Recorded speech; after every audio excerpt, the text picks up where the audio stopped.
Straight up Tennessee family, it's Wednesday, which means we have made it to the midweek chat. But tonight, we know what happened yesterday. SEC Media Days were in Atlanta, Georgia, and the Tennessee Volunteers were live in full effect. Josh Heupel, Bryson Eason, Miles Kisselman, and Arion Carter all participated for the Vols there in Atlanta for SEC Media Days. Josh Heupel's comments on a lot of things were not just interesting, but I think they were a great insight on what is about to come here in fall camp. We are literally, guys, 14 days away from fall camp. It's go time, man. I cannot wait to dive all into it tonight. We're also going to talk about the wide receivers and the cornerbacks, two groups that I'm the most excited about in 2020. Sorry, I shouldn't have said wide receivers, but the running backs and the cornerbacks. Title's wrong. It's okay. It'll get fixed. But we're going to talk about the halfbacks and the corners, two of my favorite groups. And I'm going to explain why I think this running back room could be better than 2022. It's your boy Ruck in the building, man. I got my boy Sale, and I got that man Dylan with me. You already know what it is, man. It's straight up Tennessee, baby. Welcome to the midweek chat. Let's get it. Tennessee's the program to keep an eye on. If you want to know which program that's not currently at the head table of college football, it's Tennessee. Now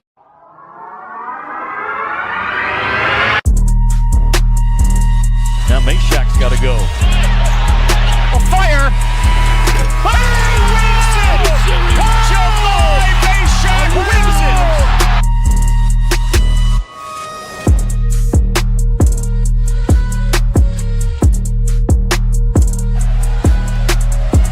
A strike, Burton needs a bolt. Swing and a miss, and for the first time, Rocky Top reaches the mountaintop of college baseball.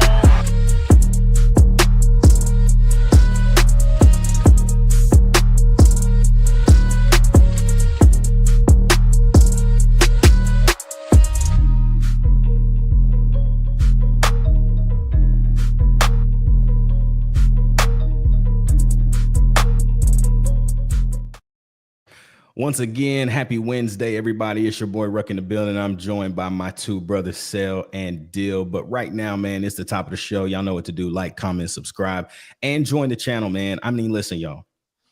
There's so much information going on in the Discord right now. A, because it always is. And B, because we are literally 14 days away. All news outlets are pushing recruiting. We getting it before the news outlets, y'all. Like, and y'all think I'm capping, but I'm really not. We really getting a lot of this information before all of these outlets that you're paying money to have get there. Why don't you just hop in for $1? uno dollar. That's it. Hop in with us, bro. Oh, see, Dill is now thrown in the fire because now you got me and Sel on here. Two biggest debaters about why Sel always thinking Tennessee gonna lose the big games, and it's because we have, and I'm too optimistic. So, but y'all know, man, it's gonna be a great night. I'm excited. Deal, Sel, what's up, man? How was your Wednesdays? It's good, man. This is my first time actually talking to Deal other than over Discord. Like if he's on here, I'm not on here. So nice to meet you, Dylan. For sure. Appreciate it, bro. Yes, sir. Yes, sir. And I said I sent Dill the link earlier, and I said at sales request. Expansion. I ain't doing nothing. So, sheesh. Hey, did that 4-star commit to us? Where'd he go tonight? I gotta be honest with you, I ain't even been paying attention, bro. I know. I didn't even look at it. I'm trying to see right now while I'm thinking about it. My phone ain't been blowing up, so probably not. But yeah, I don't know where it was like us, Carolina. But I don't know if he was big enough to get a Hayes Fawcett commitment. Yeah. So I don't know. Doesn't look like Hayes is posting anything Tennessee driven today. So I don't know. But I do think I'm very interested to see where Darius Gray goes. For sure. I know he commits here soon, but right now it's us, Ohio State, LSU, Clemson, and South Carolina. So I think that's going to be an interesting pickup because it's another inside linebacker. So it's like, do we need another one? I mean, he's a 5-star, so yeah, we want him, but I mean, who does that move out? I guess it's just, I think it's one of those things now, boys. Like, we're in this season where now you have to over recruit in positions because they're just gonna leave anyways, right? For So like sure. it's a weird place to be in. I don't know if I like it though, to be honest. I don't know if I like how genuinely it feels like we recruit 1,000 corners and none of them get to play. But I said that, and now this year, I mean, you're gonna see. I know he's a safety, but I mean, all I'm hearing is that Idris Farouk is going to be a starter safety right beside Andre Turntine. And that excites me because I don't know about y'all, but that guy reminds me a lot of a man by the name of Jansen Jackson. Ooh, headhunter. That's what he reminds me of. I don't think he can cover anybody, but Don't put too much air under that ball. Right. but if that ball, he might kill somebody. I mean, last year, he had good minutes last year, though. You know what I mean? I think there were a lot of games where he had good minutes later in the games. But I mean, he played meaningful downs against Vanderbilt there in that second quarter, third quarter, too. So, I mean, he's got a shot. I think he's going to be the starter right beside Andre Turntine. And I think Andre Turntine is going to be that Jalen McCullough leader for us this year. I know I'm not supposed to be talking about corners and DBs yet, but it's just kind of how it happened. So, but anyways, boys, let's kind of just talk about yesterday, SEC Media Days, Josh Heupel. I kind of want to walk through this entire article because there were a lot of questions that were asked and then Heupel's answers, and then we'll just kind of unpack it as we go. Obviously, Arion Carter and Miles Kisselman and Bryson Easton all kind of talk to the media in their own separate videos, but Heupel's 46.5-minute presser is enough content for us to talk about for 2 episodes, but we're going to have to kind of squeeze it through. So anytime I say something crazy, y'all just stop me. But first question that he was asked was, what does he like about the feedback he received on Tennessee's quarterbacks and how the summer is without us established starter? I'm not going to read his whole spiel, but this is when he was talking about how we've had a battle before, right? With Hendon and Joe in 2021. I mean, it wasn't 22, it was 2021, the battle. Let's go back to 2021 for a second. Did y'all think that it was an actual battle because of how Heupel brought Joe in May? I didn't. I mean, it just, I don't know how to say it this way. It felt as if Joe was going to play regardless because Heupel wanted him at UCF and he went, right? So it was like Heupel finally got his guy that he wanted. And that first game was bad. It was really bad against Bowling Green. It was really, really bad. And then the Pittsburgh game, he turned it around. Jalen Hyatt dropped a wide open touchdown on that first drive. And then he had that huge run against Pitt in 21, and then he got hurt. And then the reins turned over to Hendon Hooker. So Hype was explaining again that we've been through this competition. Now I'm going to ask you this. Is this really a competition? I mean, he said it from his mouth. And this was the thing that got me early in the presser was he addressed everyone before people started asking questions. Like, I know there's going to be questions about the quarterback. I wanted to go ahead and address this now. There is going to be a 3 quarterback competition. The fact that he even mentioned George kind of made me scratch my head in a sense of like, was that his PR telling him to, hey, be as extravagant in your language as possible? Or is this really a three quarterback competition going into fall camp here in 14 days? I think really there's 2 sides to it. One, it's just that typical thing that coaches are going to do to keep opponents on their toes. So like this whole summer, Syracuse has got to prepare for all 3 quarterbacks with what little film they have from the returners, but then you got Joey too. So just to keep them on their toes, because it's not like we have a guaranteed, no, this is our lot coming in. So just from the strategy point, I understand it. But 2, like that whole summer, it really is 2 sides. Because 1, if you have that quarterback and you're like, you're the starter, they kind of have that confidence the whole summer, knowing that this is my team. But there's another side where if you're saying it's an open competition, you got a three-headed snake going at each other. Iron sharpens iron the whole time. So not just your QB1 is ready, but if something happens or it doesn't play out as you want, you got options too where they're better equipped because they're competitive and they're fighting to get that spot as well. What you think about that deal? Like, I think, based off of comments that we've heard, right? It's only been a day since Heupel and everybody hit the presser. It seems as if while there is a competition, it seems like Joey has grabbed a hold of this team early. What do you think? What do you think about the competition first? And then overall, based off of what we're hearing, does it make you feel better or worse that you got a guy that may be less talented than Nico was, but overall seems to fit in better?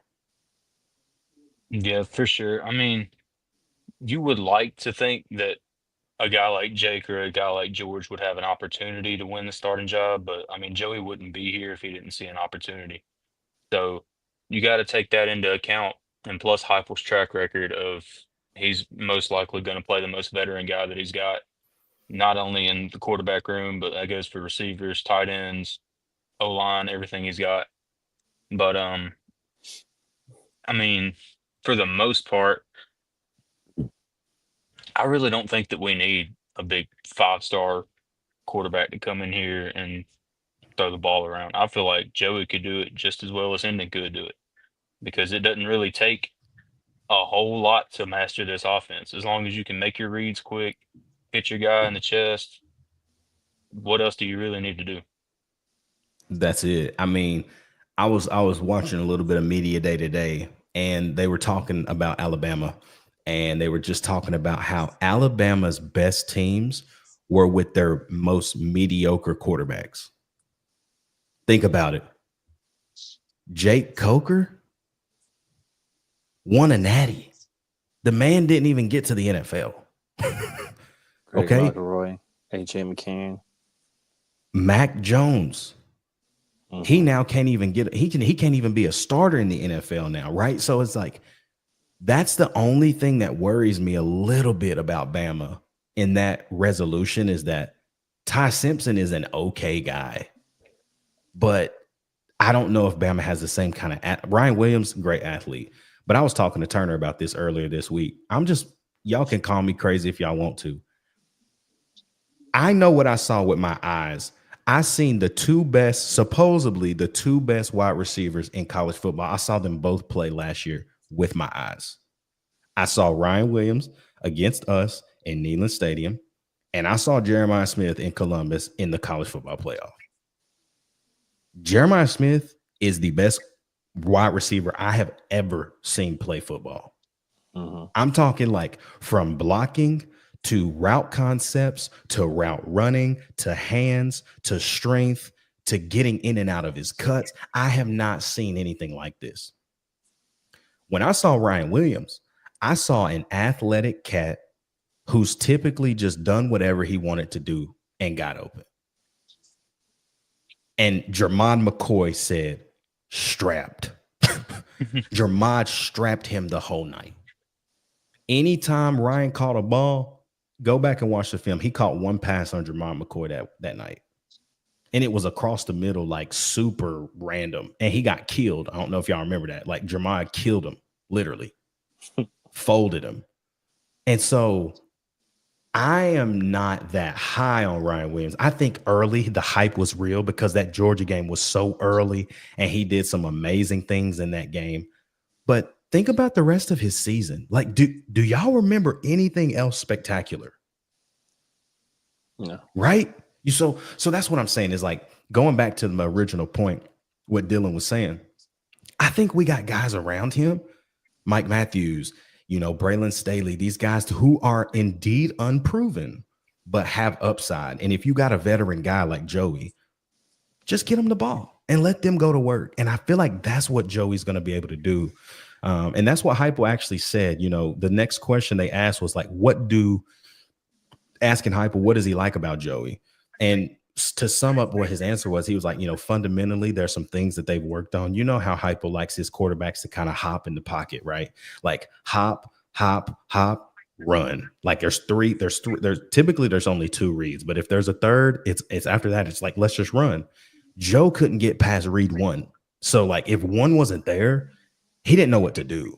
And that's okay. It's just what it was. Nico would look to 1, look to 2, and then some reason still throw it to 1 in quadruple coverage. Right? Hendon was the only one who genuinely went through everything. And this is why you saw him make plays with his legs, because he would get to 1 and 2 and be like, well, shoot, I'm going to go at least get 4. And he would get at least 4 and get down. Or he would be trying to high step and get cracked. Right? That spin move. Right. So with Joey, he was like, I like what he's done fundamentally. He said, I've been seeing him out on the field throwing a little bit. He's done a great job coming into the program. The one thing that I never heard was him talk in depth about the other guys. That's the reason I just don't see, he kept saying that the 3 guys are going after it, and I can't wait to see which one earns it. I feel like you kind of have to say that. Mm-hmm. But I think it's just hard for me to believe, man, Joey Aguilar don't roll out there against freaking Syracuse, bro. Yep. Somebody used the analogy of like, well, they rolled out Joe Milton first game in 2021 and Hendon finished the year. That's not the same. I'm like, very different. Yep. Very different, bro. You got a bunch of old guys and Joe and Hendon at the time, right? And you got a guy that's played maybe 9 snaps in Jake Merklinger, and then you got a guy who's played a lot of snaps, but not at your school. Mm-hmm. So let me ask y'all that. Go ahead. Going back to last year, you was talking about being a good fit for the team. When Nico got sacked or tackled, do you feel like his O-line was running to help him up or protect him a lot? Nope. Nope. Not at all. I was thinking the same thing. I think Joey, really that's the main thing that they're talking about, not even Joey, but as a whole, it's just the camaraderie. Everybody's talking about playing Fortnite, or there was like 50 guys hanging out by the pool. When they said that, was kind of like pause, but they was talking about just but that's a bunch of booty juice.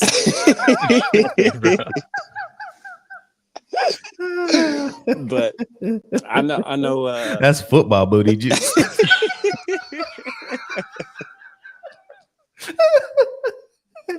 But yeah, so they team bottoms for sure.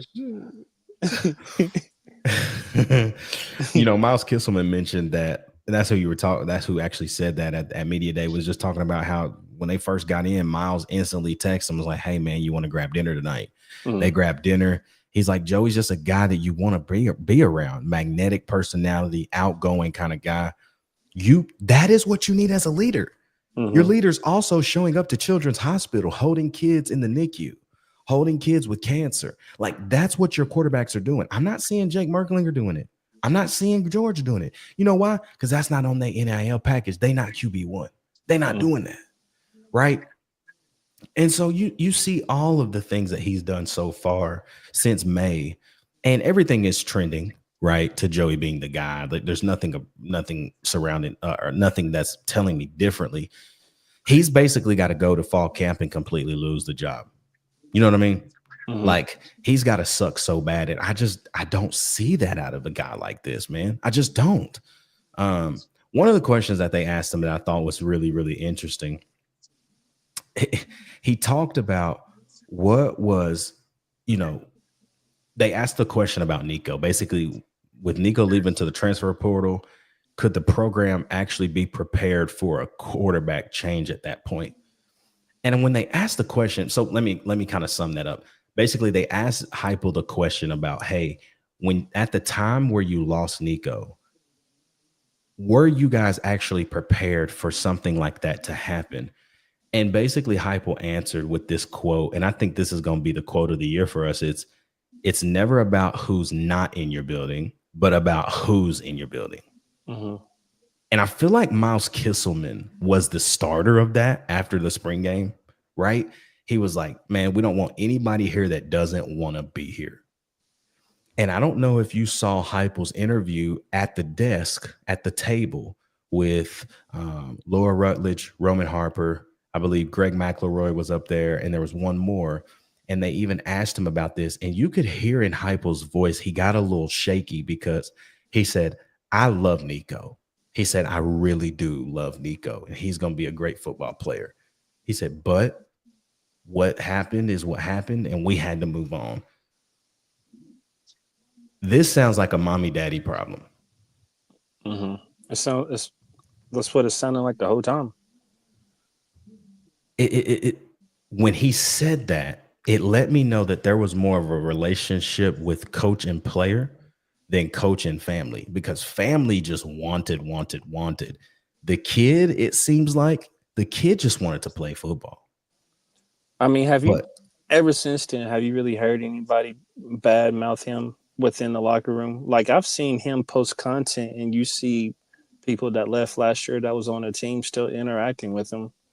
So, like, I don't know. I mean, we got sources with him, but yeah, and I think a piece of that too, Sal, like what you're saying is people still interacted with him. I think that's because, bro, like they literally did life together for 3 years. They got recruited together. right. Then they came to Tennessee. They sat a year, right? And then they all got to play. So it's like, of course you're gonna have still. It's like me and you, fam. We went to school together from kindergarten to however long. Then we went to different schools. Then we didn't talk.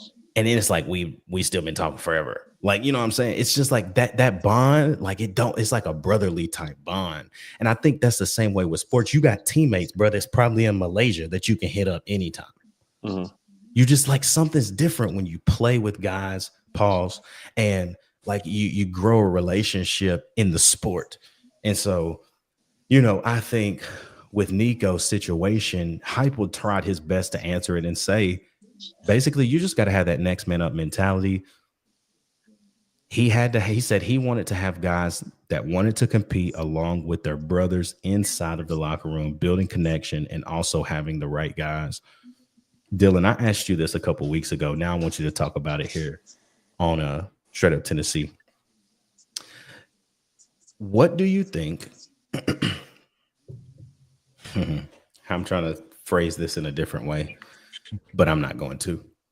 When we talk about roster management and at the quarterback position and with Nico, what kind of has to happen from now until something changes with NIL to not like I'm trying to make this a beautiful question. I'm not going to do this.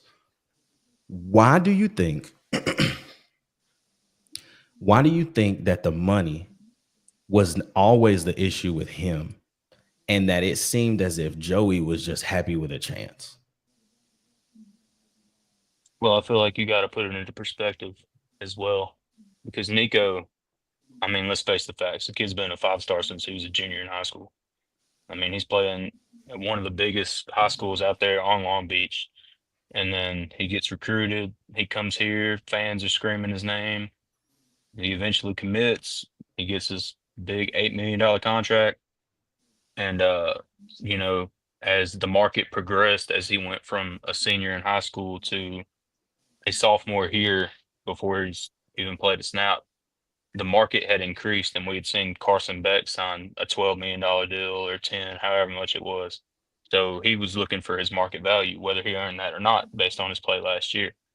But then you look at the flip side of that coin and you see a guy like Joey Aguilar, who had to go to community college out of high school, never really had a shot, worked his way up to App State. And he had a great first season there, and his second season didn't go as great because of the talent around him. And then he goes home to UCLA, hoping that he can get a spot. And the rug gets pulled out from underneath him by Nico. And so he's scrambling. And now he ends up at Tennessee. And now, I mean, call it like you see it. This is Joey's last shot. So what are you going to do in that scenario? You going to ask for another dollar, or are you going to put on? It's funny that you say that because I was thinking about a conversation I had with him a couple weeks ago, and I was like, how you like in Knoxville? And he was like, bro, I love the East Coast. I was like, bro, you just went back home. He's like, yeah, but I ain't gonna live there. Like, I'm either gonna live here. He's like, I love Knoxville. He said, I like Nashville. He said, I really like Houston. He's like, so, he's like, if the next level, we get to the next level and, something don't click or something doesn't work out, he's like, shoot, I might just be right here in Knoxville, bro. So he's like, Knoxville ain't any different from Boone, except there's so much more to do. Mm-hmm. Right? It's just country, mountains, golf. That's it. So something came out today. I think it was an On3 NIL evaluation. Tennessee's the 9th biggest spender in college sports. And it seems like we're still far behind. How is that? Like why? I noticed too, though. Correct me if I'm wrong. I don't think there was any other SEC schools in front of us. If there was, it wasn't more than one or two. Yeah, Texas. Yeah, Texas was one on the list. Texas A&M was up there. I thought that was interesting, really. Well, I mean, you got to think those Texas schools, man, they got money, bro. They got boosters out of this world who you go up to them and say, hey, this guy's a stud. He's going to get us blah, blah, blah. They're going to say how much. They're not even thinking about it. Their question is how much. And they can write a $500K check for one player.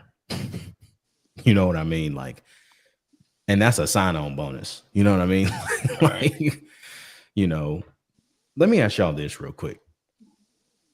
Why is the world acting? Let me say the SEC world acting as if Arch Manning is the second coming of Jesus Christ? His last name. The dude hasn't played any meaningful downs, and he's in the Heisman race. Another guy who is claiming SEC pride, is freaking John Mateer. And John Mateer is a dude. Like, let me tell you this right now. Dude is a dude. He reminds me of a way more athletic Trevor Knight or Baker Mayfield, right?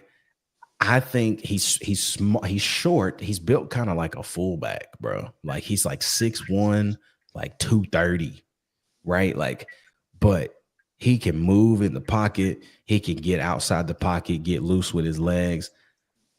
But you were doing that in a conference that literally was you and another team. Yeah. So it's like when you come here, bro, and you got to play big boy football, I'm just interested to see, because we saw what happened when them lights turned on for Mr. Jackson Arnold. We saw what happened. And so I don't know. Shout out to the man Adrian. Adrian in the building says, what's good? Adrian's also been a member of the channel for 19 months. Here's his prediction. He says UT will lead the SEC in sacks. I liked how did you see how I think it was when Heupel was with the guy from On3. JD, yeah. And he asked him, like, why do you think people aren't respecting your defense, or why are you just not getting your flowers? And he's just talking about how, our D, like, even that first year, like, we ain't have no depth or anything, but our defense was still gritty and dirty. And honestly, at this point, I feel like it's a fact. Like, yeah, we're known for our offense, but like, if you ain't figured it out, like and I like how every time the defense comes up, they make sure to mention Coach Banks with it. Like, I think it's just going to be reload this year, and it's just going to be fun. I think it's going to be fun. I noticed Heupel saying Tim Banks' name publicly way more. Didn't y'all feel that? Like, he was kind of like, that defense led by Tim Banks, like, wants people to know, like, we retained the guy because he was close to bouncing, but he had that money that they gave him, baby. He stuck for 3 more years. So he's going to go get a head coaching job, y'all. I mean, we got to cherish Tim Banks these next 2 to 3 years. and somebody's going to come calling. It might not be a big Power 4 school. It might be a smaller Power 4. Like, I think, I'm thinking just around the block for a second in my head. Like, if my guy at Boston College doesn't have a great year, like Tim Banks go to Boston College, maybe Wake Forest, something like that. But he's going to go get a job, dude. And we got to cherish him, because guess what? I think when Tim Banks leaves, Rodney Garner might be right behind him. Not because they're connected, but Rodney Garner, bro. Like, I feel like his name doesn't get the recognition and shit as like Tim Banks starts up front, but that's my opinion. Rodney Garner's been the best defensive line coach in the SEC for the last 35 years. Mm-hmm. It just don't get better. I mean, stints at Auburn, Georgia, back here in Knoxville. I think he definitely wants to end his career here. You can tell, just because, I mean, he's been here 5 years, bro. Like, he don't want to go anywhere else. And he continues to build, bro. Like, they're only getting better up front. Like, Josh Josephs, dude, I'm trying to tell y'all right now, I will put this down. And I'm telling you, Joshua Josephs will have a better senior campaign than James Pierce did. And James Pierce was a junior last year, all granted, went to the NFL. I think Joshua Josephs is about to have a year, boys. I'm telling you, because now he's really a senior, true senior, 4 years. He's been playing since he was a freshman. He knows this league. He's the one that made some huge plays for us last year. If we don't have Josh Josephs against OU, that first couple of drives, bro, we done. Because we didn't play good enough to really win those games, to be honest. We just got lucky. Mm-hmm. So, but yeah, man, we could go on and on about this. I do want to go to one of these questions that they did ask kind of later. They asked about if Joey had to go through an accelerated install process. Said he got there in May. They've been through the spring installs once he got there. So if everybody viewing and listening, what they're talking about installs is each semester brings a different level and a different install period for each position group and each side of the football. So defense may install some things last year that they'll continue for 2025, but then they have another install period where they bring in new formations, new concepts, new plays into 2020 or 2024 last year, but 2025 this year. So in the spring, remember, Dill, we were talking about, the pistol offense might be in there kind of sprinkled around. Well, that's an install that they've placed in there. And I sure hope it's still there, because that's all Joey Aguilar played in for the last 2 years was the pistol. So if it's not, I would be shocked.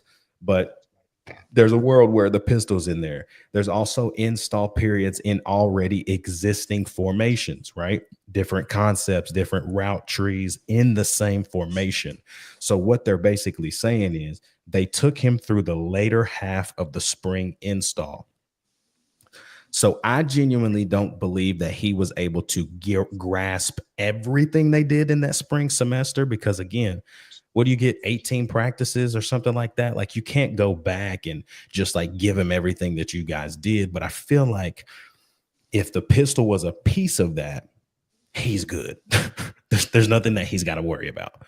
But once you get into the summer, and, I mentioned this when I spoke with him, like, they've been on field 3 days every single week, running route trees, getting the concepts down together. So continuity and consistency and timing, I don't even feel like that should be an issue, right? Yes, you got to learn new guys, and I know you're throwing on air right now, but once you get on field, especially here in 14 days with fall camp starting, I think some of that stuff that you've been doing on air will just translate, especially if you've been on field as much as they were saying.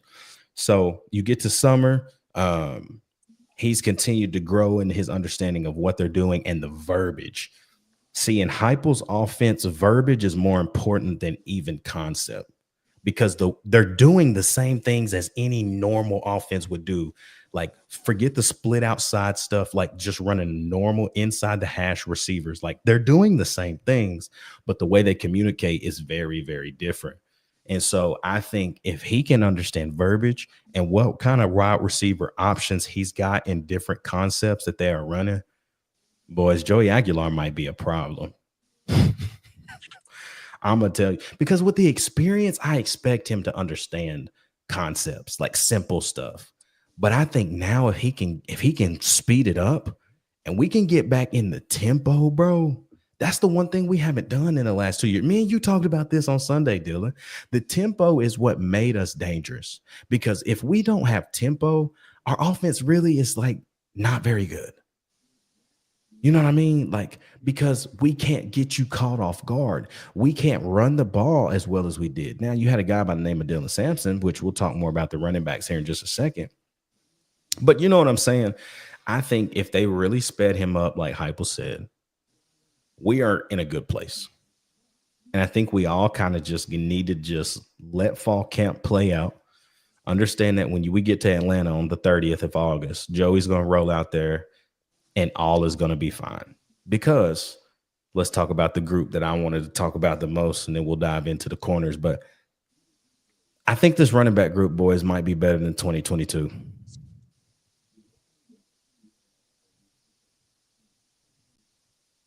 I wish I had a cricket sound. That's I a bold actually statement. might. Hold on. Let's see what I got.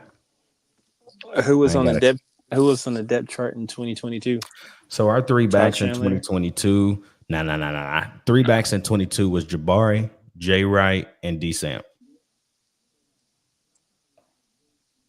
Okay. I think Star Thomas is going to open up the eyes of a lot of us who don't know how good he actually is. I went back and watched his tape. And man, if they would have just given him the ball, like I feel if he would have got the same amount of carries or opportunities as a normal RB1 there at Duke, dude might have had 1,200 yards. And I know it's Duke, but Do you think him and Bishop are going to split it 50-50? I think it's a three-headed monster. That's what I'm saying. Like back in 2022, there was not a starting running back, right? I mean, I guess you could say it was Jabari, but Jay Wright played just as much. And then D Samp played a little bit. You know what I mean? Like we are now running back by committee, which is a good thing in the SEC. I said this on Sunday. Me and Dill talked about this. We can't have another Dylan Sampson because you lost him in the playoff because of how many reps he took all year, right? Like I don't want that anymore. I'd rather have three guys rush for 400 yards each than to have 1,000-yard running back. Seriously, because I feel like the less of a beating on all of them, you're more full strength, bro, when we get to that place. And I think this group specifically can do that for us. Peyton Lewis had a great freshman year. I think Deshaun Bishop is a stud. And I think Star Thomas was just the icing on the cake, bro. I think he gave us what we didn't think we necessarily needed. Because I think we all was like, all right, D Bish and P. Lou, that's great. And then throw in Justin Baker for a couple series, right? But now you got a three-headed, and then Justin Baker can now just sit back, learn from these cats, and get ready for the next year. Like, do you think that first three that you mentioned, do you really feel like there's much range and like a wide range in what we're getting? Because honestly, from Bishop and who's the guy from last year that came in late? Lewis. I feel like they was just power backs. Like I don't feel like they're gonna do anything crazy in the open field or anything. You two tell me, like, do you think we have anybody that can really create outside once they break that first level? I think it's Peyton Lewis. But you go ahead, Dylan. I think it'd be Bishop more than Lewis. Bishop, I like him a lot, but when you watch him run last year, he just runs like a 2x4. Like I don't know why these 6'2", 220-pound running backs try to play like Barry Sanders. Bro, you're Derrick Henry, run somebody over. But if I would have to bet on anybody being like a home run hitter for us like Sampson was in 2022, it'd probably be either Star or Bishop. And Bishop, I mean, he's a bit of a heavier running back, but he can also get open in the open field. So Yeah. I I don't. think I think the same. I think Star Thomas is a home run hitter, but I think Star Thomas can affect the game in the pass game quick. I feel like there's a whole lot of things that we were not able to do last year. And I think Dylan Sampson was amazing in the pass game as well. I just knew that we couldn't put him in those situations because we needed him to run the ball. Right. But I think with a three-headed monster like this, you can have specific roles for specific drives for each guy. Mhm. And I think Star Thomas in the pass game is going to be dangerous. I think Deshaun Bishop in the open field is actually really nice. I think back to a few games where D Bish gets vertical quick. Like, I like that about him. I feel like P. Lou dances around a little bit too much in the Mhm. and that might change this year. Jalen Wright was that way in 2022. He bounced, he played around a lot, Yeah. and then he just started attacking in 2023. And I think that comes with gaining more weight, more experience, right? You feel better in your body, like, man, I can take these hits. Mhm. So Benjamin in the chat says Bishop is pretty crazy in the open field. I would love to see it. I don't think Tennessee's had, like, even Samp, bro. Like, Samp didn't have another like massive big run like he did in previous years. Last year, he was more of your let's get 8 here. Ooh, dang, we got 20. He had opportunities to go get 50 and stuff, but like, I think when you're carrying the ball 25, 30 times a night, you're not gonna have those big boys anymore. You know what I mean? Yeah. Right. Who do you So So think if our you, best blocker of the three? probably Star Thomas probably. because of experience. Now, if you talk about the other two, neither one of them junkers can block. That's why they wasn't in. Mm. Right? So that's always a huge cause of concern in Yeah. the running back position as a whole, bro. You got to be able to block, and sometimes you just can't. Yeah. I'm cool with what you said about Bishop getting up vertical because I mean, honestly, I don't want anything side to side. You can't do that in the SEC. Honestly, I can't remember. You gotta go back to freaking Alvin Kamara really on somebody that you okay with going wide and being patient and making something happen, bust out in the open. I mean, you can say Dylan Sampson a little bit too, but we saw how effective he was when he just went straight for it. So Yeah. The biggest thing I like is like I like when we do those counters and we actually give them a reason to go forward. Because mhm. sometimes when we do those buck sweeps, like sweep left, sweep right, man, somebody on the edge is missing a block or they're calling holding. Yep. You know what I mean? And so I would like to have some more run fits where we're just getting vertical because those guys got burst early. That's been our running backs problem. We have an early burst, but we get hawked down. Yeah. I would like to get that burst and let's just get it moving. You know what I mean? Right. So if you had Yeah. to lay it out, who would be your 1A? He's going out first drive of the game. Who would be your power back in short yardage situations, and who would be your third down back? So I'm just gonna go off of me personally, what I would do. I don't know what they're gonna do, but I Right. would say who getting the first carry should be Deshaun Bishop. I think he's earned it. I think he's a local kid who waited his turn, was a walk-on, worked his tail off. Who thought Deshaun Bishop was gonna make an impact like he did last year? There were games where Dylan Sampson was cold, fumbling the ball, not getting off the feet, and D. Bish provided a spark for us on offense, Mhm. right? Oklahoma. Like, Yep. prime Exactly what I example, was thinking. prime example, Chipping right? away. And so I think Deshaun Bishop should get your first touches. I think your power back is probably Peyton Lewis. You saw him in those situations last year, right? I saw a lot of goal line fronts. I think about Kentucky, that goal line front, put P. Lou in, he punches it in easy, right? And I think your utility guy is Star Thomas. I think he can do it all. He can run the ball hard. He can be a power back. He can be elusive, but he also can get the ball and catch it out of the backfield. So I would probably go D Bish 1A, Star Thomas 1B, third down power back, Peyton Lewis. I like it.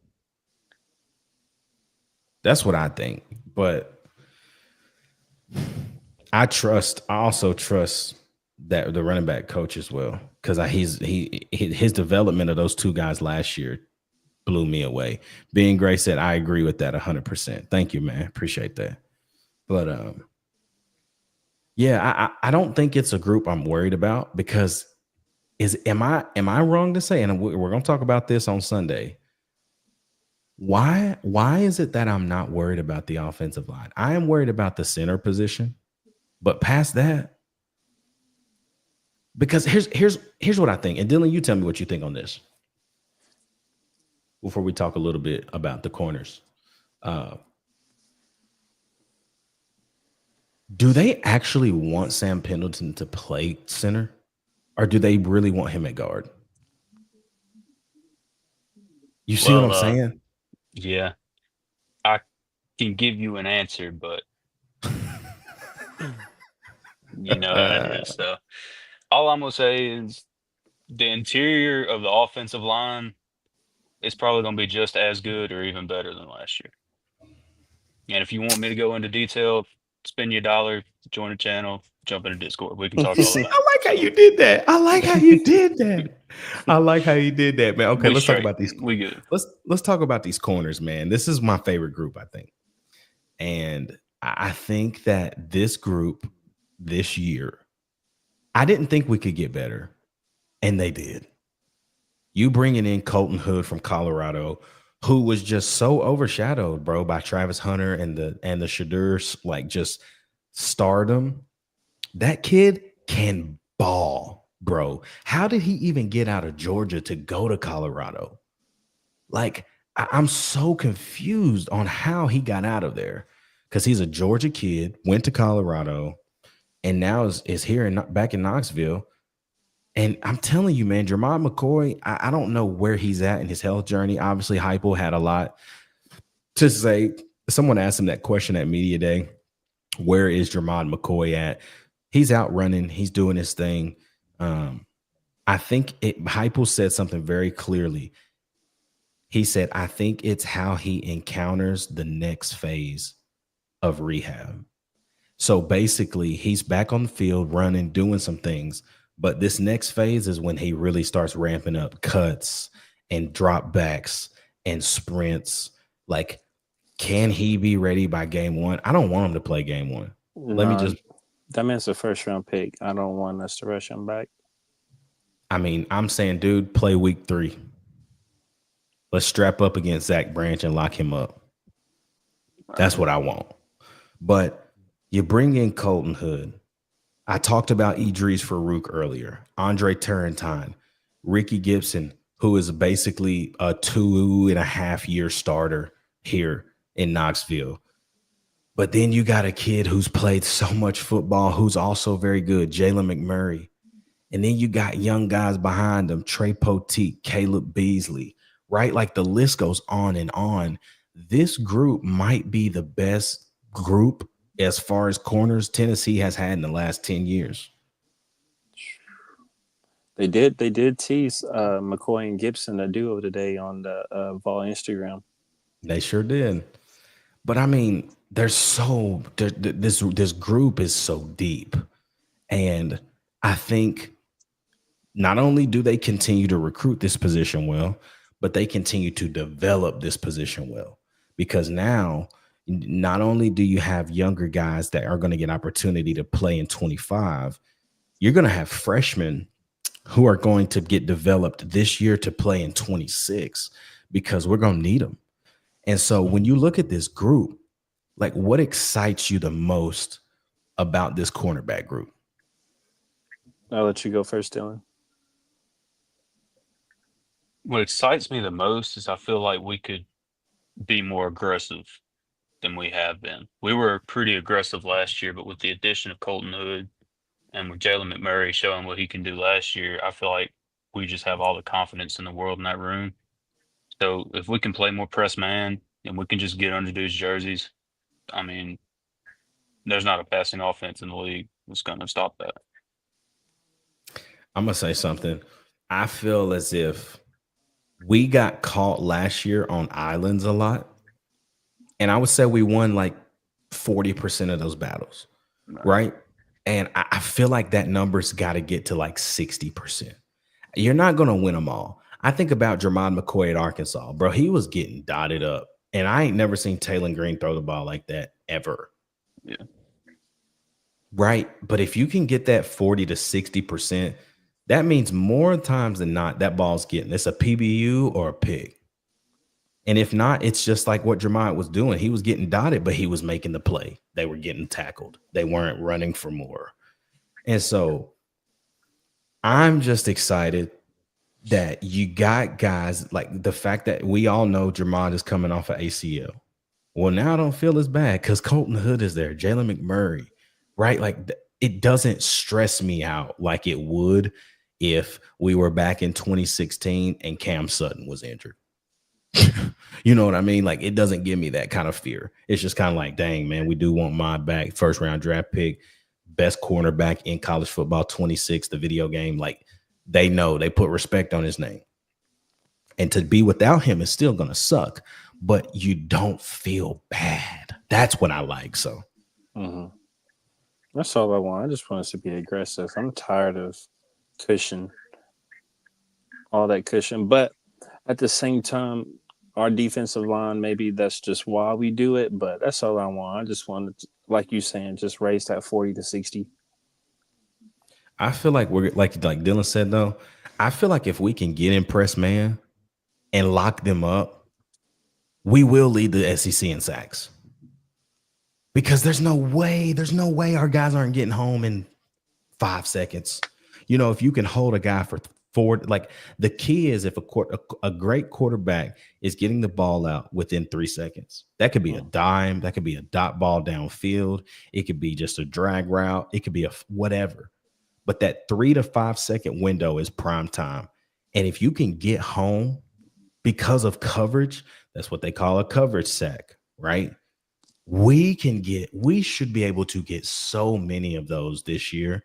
Like we should lose count of how many TFLs and sacks we have if we get that 40% to 60, because I feel like if we can start locking guys up in press man, that's what gets that quarterback rattled. Cause they're like, okay, they know you in press man and they still can't beat you. That is when you are feared. That I hate to say this. That's when Georgia was feared. When they had Keely Ringo and the other cat on the other side, can't remember the dude's name, and they were playing press man all night, bro, you couldn't do nothing.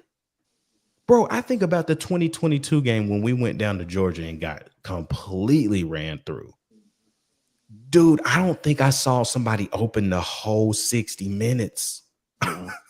Like, and they were, dude, they were inverting cover 2. They were playing a lot of cover 6 shading, but at the end of the day, they was playing man to man, strapping them up. I mean, dude, the tight end couldn't even get open in the flat, bro. Like we could do nothing. And I feel like that's the kind of defensive backs we have in this season. Is an opportunity to put these guys on islands and let them go to work. Let us see why we paid you more money, Ricky Gibson. Let us see why we retained you, Jalen McMurray. Let us see why we paid you big bucks, Colton Hood, to make that jump from Colorado to Knoxville. Right? Agreed. Show me what you're worth. And I feel like we got the guys to. And we always give this dude hell. But Willie Martinez is recruiting the hell out of that room, bro. He really is. He is recruiting that room so well.